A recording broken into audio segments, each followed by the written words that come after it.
o manuscrito original. Continuando a leitura do livro.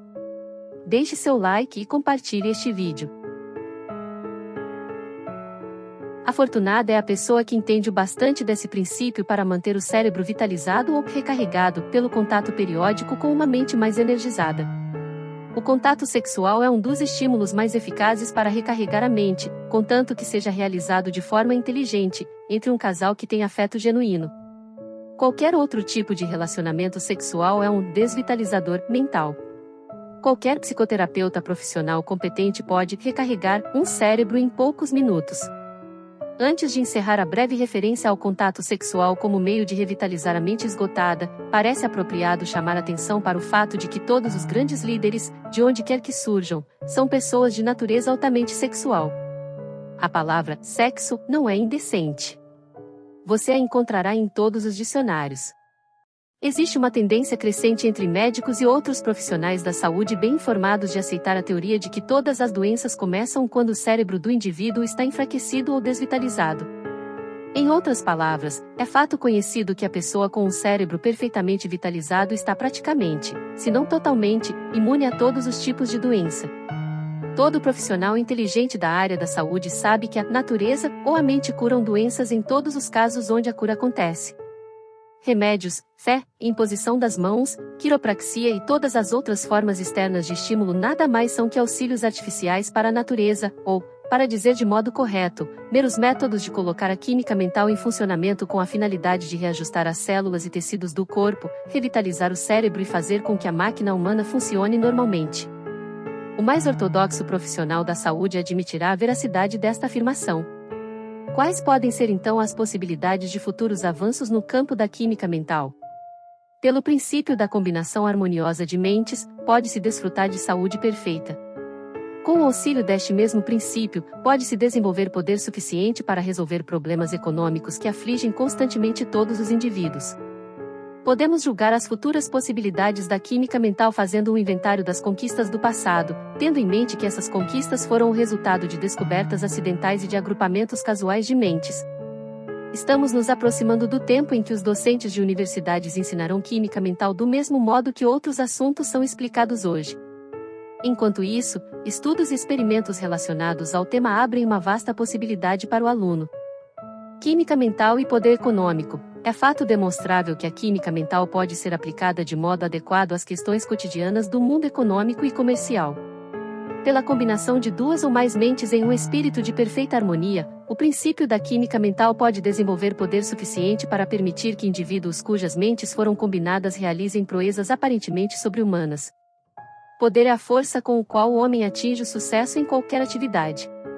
Poder em quantidades ilimitadas pode ser aproveitado por qualquer grupo de pessoas dotadas de sabedoria para submergir suas próprias personalidades e interesses individuais na combinação de suas mentes em um espírito de perfeita harmonia.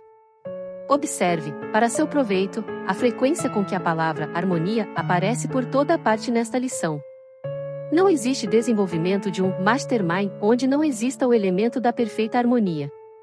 As unidades mentais individuais não irão se combinar até que as duas mentes tenham sido estimuladas e aquecidas, por assim dizer, com um espírito de perfeita harmonia de objetivo.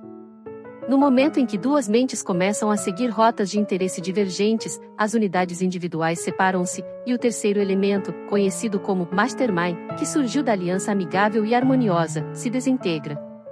Chegamos agora ao estudo de alguns homens bem conhecidos que acumularam grande poder, e também grandes fortunas, pela aplicação da química mental.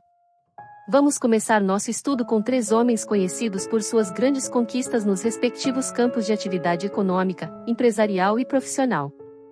Seus nomes são Henry Ford, Thomas Edison e Harvey Firestone. Dos 3, Henry Ford é, de longe, o mais poderoso no que se refere a poder econômico e financeiro. Ford é hoje o homem mais poderoso da Terra. Muitos dos que estudaram Henry Ford acreditam que seja o homem mais poderoso que já existiu. Ao que se sabe, foi o único com poder suficiente para ludibriar o truste do dinheiro dos Estados Unidos. Ford acumula milhões de dólares com a facilidade com que uma criança enche seu baldinho de areia ao brincar na praia. Pessoas bem informadas disseram que, se precisasse, Ford poderia lançar um pedido de dinheiro e angariar $1 bilhão, tendo essa quantia disponível para uso dentro de uma semana. Ninguém que conheça as conquistas de Ford duvida disso. Aqueles que o conhecem sabem que ele pode fazer isso sem mais esforço que o despendido pela maioria dos homens para juntar o dinheiro para pagar um mês de aluguel. Ele poderia angariar dinheiro, se necessitasse, mediante a aplicação inteligente dos princípios que embasam este curso. Enquanto o novo automóvel de Ford estava em processo de aprimoramento, em 1927, dizem que ele recebeu encomendas, com pagamento à vista, de mais de 375 mil carros. Com um preço estimado de $600 por carro, o montante recebido antes de um único veículo ter sido entregue equivaleria a $225 milhões. Esse é o poder da confiança na capacidade de Ford. Thomas Edison, como todos sabem, é um filósofo, cientista e inventor. Talvez seja o mais perspicaz estudante da Bíblia neste mundo, mas da Bíblia da natureza e não da miríade de Bíblias produzidas pelo homem. Thomas Edison tem uma percepção tão aguçada da Bíblia da Mãe Natureza que aproveitou e combinou suas leis, para o bem da humanidade, mais do que qualquer outra pessoa até hoje. Foi ele que juntou a ponta de uma agulha e um pedaço giratório de cera de um jeito que a vibração da voz humana possa ser gravada e reproduzida pelo fonógrafo. E, assim como permitiu ao homem gravar e reproduzir a fala, quem sabe Edison consiga um dia permitir ao homem coletar e interpretar corretamente as vibrações do pensamento gravadas no universo ilimitado do éter. Foi Edison quem primeiro aproveitou o relâmpago e o fez servir como luz para o uso do homem por intermédio da lâmpada incandescente elétrica. Foi Edison quem deu ao mundo o cinetoscópio. Essas são algumas das suas mais notáveis realizações. Os milagres modernos que ele realizou, não por falcatrua, sob o pretexto impostor de poder sobre-humano, mas à luz brilhante da ciência, transcendem todos os chamados milagres descritos nos livros de ficção criados pelo homem. Harvey Firestone é o espírito motor da grande indústria de pneus Firestone em Akron, Ohio. Suas conquistas industriais são tão conhecidas em todos os lugares onde se utilizam automóveis que não parece necessário nenhum comentário especial a respeito. Esses três homens começaram suas carreiras, negócios e vida profissional sem capital e com pouca instrução escolar do tipo que se costuma chamar de educação. Os três agora são muito instruídos. Os três são ricos. Os três são poderosos. Agora vamos investigar a fonte do sucesso e poder. Até aqui lidamos apenas com o efeito, o verdadeiro filósofo deseja entender a causa de um determinado efeito. É de conhecimento geral que Ford, Edison e Firestone são amigos pessoais chegados há muitos anos, que antigamente tinham o hábito de ir para a floresta uma vez ao ano para um período de descanso, meditação e recuperação. Mas não é de conhecimento geral, e há uma grande dúvida se eles mesmos têm conhecimento disso, que existe entre os três um laço de harmonia que fez suas mentes se combinarem em um mastermind que é a verdadeira fonte do poder de cada um.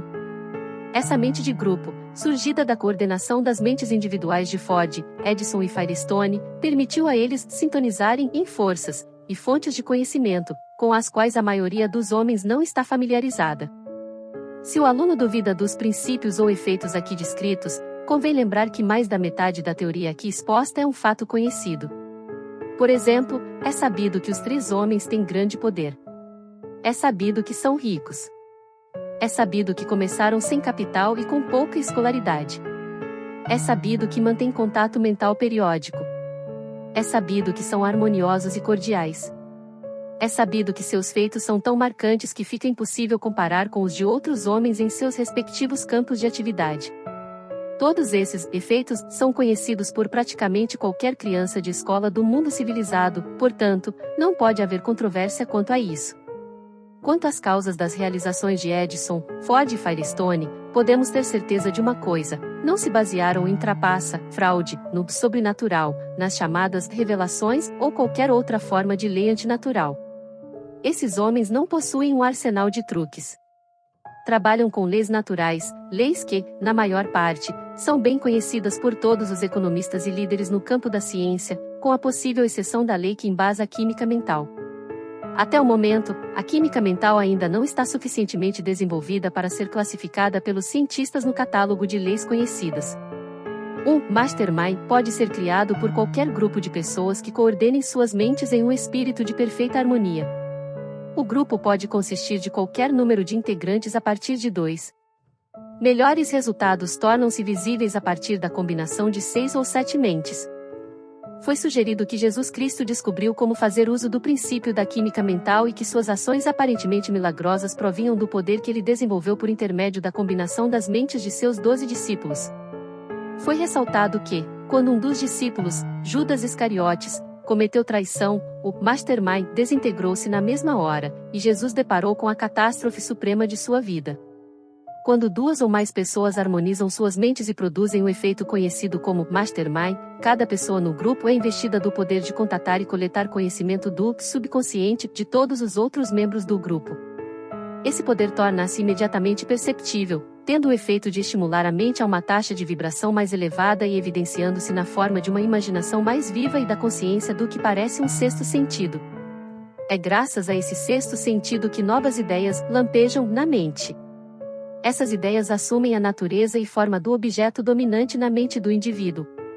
Se o grupo reuniu-se com o objetivo de discutir um dado assunto, ideias relacionadas a tal assunto jorrarão na mente de todos os participantes, como se uma influência externa estivesse ditando as mentes dos integrantes do mastermind se tornam ímãs, atraindo ideias e estímulo de pensamentos de natureza mais organizada e prática, que ninguém sabe de onde vem.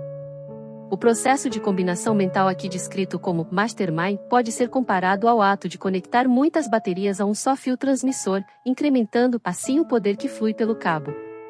Cada bateria adicionada aumenta o poder que passa pelo fio devido à quantidade de energia que produz.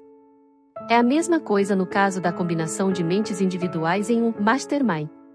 Cada mente, graças à química mental, estimula todas as outras mentes do grupo até a energia mental tornar-se tão grande que penetra e se conecta com a energia universal conhecida como éter, que por sua vez toca cada átomo do universo.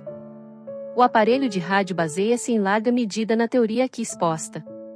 É preciso construir poderosas estações transmissoras para incrementar a vibração do som antes que possa ser captada pela energia de vibração muito mais elevada do éter e carregada em todas as direções. Um mastermind, composto de várias mentes individuais, tão combinadas que produzam uma energia de vibração muito forte, constitui quase que uma contraparte exata de uma emissora de rádio. Todo orador público já sentiu a influência da química mental, pois é bem sabido que, assim que a mente de um indivíduo da plateia estabelece afinidade com o orador, sintonia com a vibração da mente, ocorre um aumento notável do entusiasmo na mente do orador, e ele muitas vezes chega ao auge da eloquência, surpreendendo a todos, inclusive a si mesmo. Em geral, os primeiros 5 a 10 minutos dos discursos são dedicados ao que é conhecido como aquecimento. É o processo pelo qual as mentes do orador e da plateia combinam-se em um espírito de perfeita harmonia. Todo orador sabe o que acontece quando esse estado de perfeita harmonia falha em se materializar em parte do público. Os fenômenos aparentemente sobrenaturais que ocorrem em encontros espíritas são resultado da reação das mentes do grupo umas sobre as outras. O fenômeno raramente se manifesta antes de 10 a 20 minutos após a formação do grupo, pois este é o tempo aproximado necessário para as mentes se harmonizarem e fundirem. As mensagens recebidas pelos membros de um grupo espírita provavelmente vêm de uma das seguintes fontes, ou de ambas: do vasto depósito do subconsciente de algum membro do grupo, do depósito universal do éter, no qual é mais do que provável que toda a vibração do pensamento seja preservada. Nenhuma lei natural conhecida, tampouco a razão humana sustentam a teoria da comunicação com pessoas que já morreram. É fato conhecido que qualquer indivíduo pode explorar o estoque de conhecimento na mente de outro por meio da química mental e parece razoável supor que este poder pode ser estendido para incluir contato com quaisquer vibrações disponíveis no éter, se houver alguma.